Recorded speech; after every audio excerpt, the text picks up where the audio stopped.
And you're still here with us at the Philippine Super Liga. Now, Noel was talking about the scoring machine, Aiza Maizo.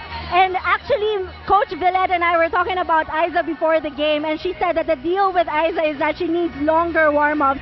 And you can tell a lot about her game just by looking at her aura. So, of course, I asked Coach Villette what her aura was. And she said that she is so happy, she's so positive, and it will only get better here in the fifth set. Back to you, Noel and Ann. And because of Miyakalim, we do have a fifth set.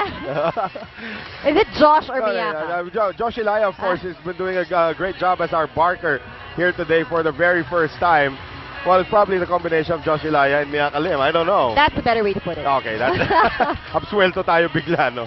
But, you know, talk about the uprising this time from Petron. They were down by 4 points in that set. All of a sudden, Rhea Di Maculangan comes up to serve and does her thing, makes it a close game. Then Aiza Maizo and Philka Inglet combining for a lot of points.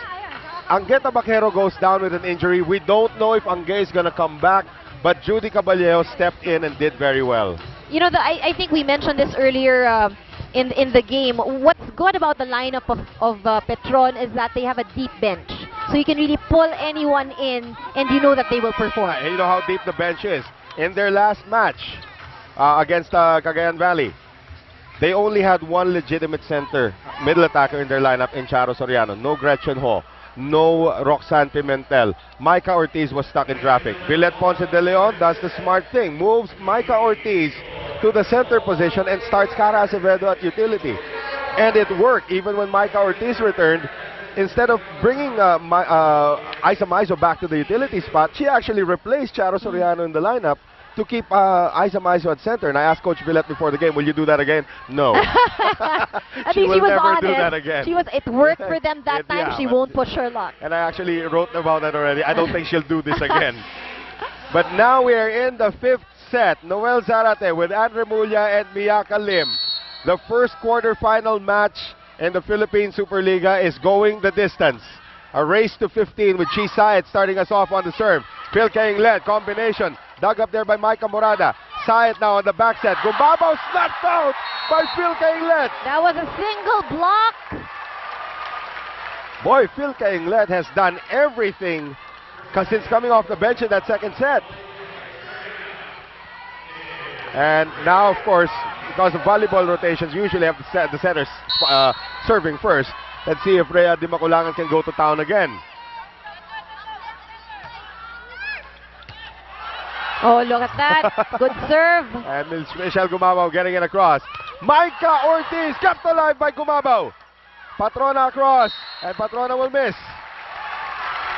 Gotta credit Michelle Gumabaw for keeping so many balls alive, especially down there at the net. 2-0 Petron. Slow start for the Puffins. We can see that the Blaze Spikers are really into the game, the adrenaline. Well, if you're just joining us, Bingo Milyonarios without the services of Ivy Remulla, their captain, without the services of Paneng Mercado, who's out with an injury, but they have still made this a classic. Back set right now, Aiza Maizo! And she is unstoppable. Scoring machine is on. Timeout, Bingo Milyonaryo. Para hindi yan. 3 points, madali lang yan. Ha? 3 points, madali lang yan. Isa lang kagad. Break natin dito, ha? Pasa muna. Huwag kang takot, kaya mo yan. Hey, oh, let's go. Let's go.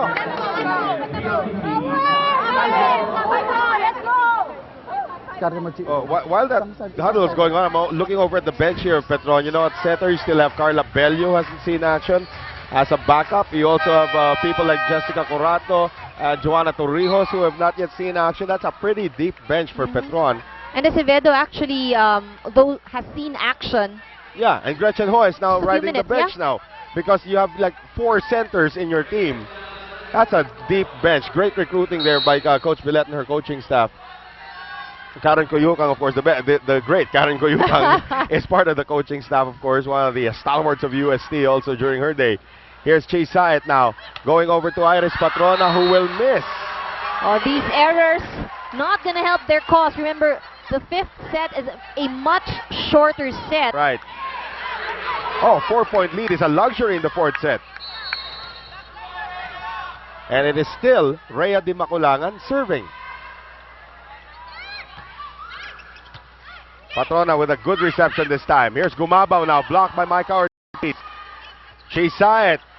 Patrona, all of a sudden their first ball is not ideal. And Aiza Maizo is deflected that time. Here's Michelle Gumabaw going cross court. Aiza Maizo setting up Phil Kainglet, trying to go over everybody. Saw it, plays it. But again, Phil Kainglet scores. And Petron is in control of this fifth set. Geisa Yumang comes back in. Her first action since the first set. Replacing Iris Patrona, who's probably dead tired already at this point. Rhea Di Maculangan once again. Excellent server. Here's Chisait. Back set, penetrante. Good block, but it'll go out coming from Kainglet and Ortiz. Finally a point for Bingo Milyonaryo. For a second there, I thought somebody was going to get a hand on that ball. But they came to their senses and realized it was out. Maureen penetrante Owano. Melissa Gohing. D-Mac. Aiza Maizo. Cross court will miss. That was too long. And again, if you're Petron, you do not want to give any glimmer of hope to this Puffin squad. These are a bunch of veterans who will pounce. Especially this young lady. Two-time UAAP MVP.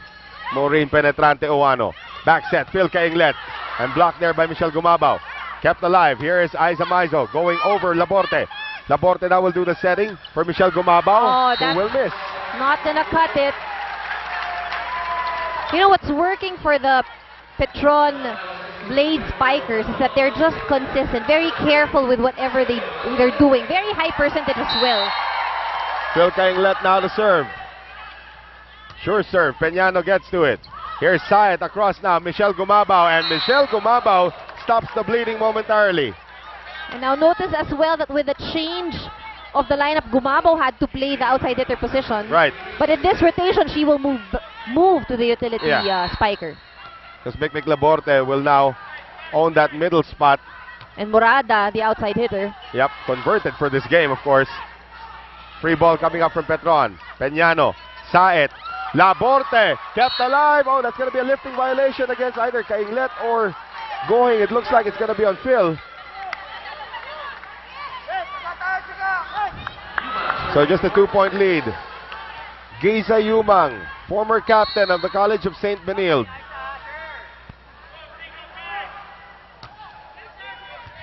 Caballejo, Di Maculangan, Maizo with the right hand, out of position there. Mick, and Gohing tracks it down. Here's Judy, and Peñano tracks it down. Laborte, out of position was Morada. Ortiz, still kept alive. Here's Gumabaw. Caballejo, Saet, another long rally, a bunch of drop balls. Morada power tips this one. Caballejo, Aiza Maizo, dug up there by Chisait. Gohing, D-Mac, Maizo, Gumabaw, Saet, Morada off the block, kept alive by D-Mac. Too near for Caballejo, and they will not get there. Long rally. Right. I was too near. It left all the players breathless.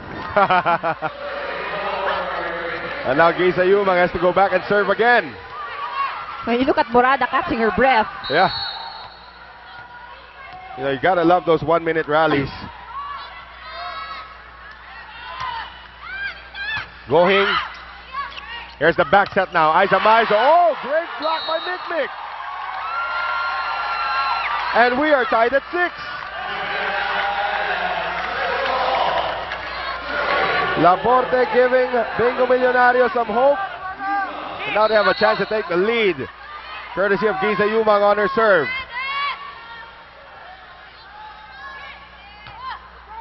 Short serve. And Micah Ortiz almost decapitating everybody. Hammers it down from the middle. Charo Soriano back in the game in front. Look at that, just a single block for Ortiz. Yeah, like a Jess Villarreal showing some dexterity that time. Michelle Gumabaw, Caballejo, Di Makulangan, Aiza Maizo again! 8-6, mini changeover. What a game this has been. And Remulla, we will be right back. Stay with us.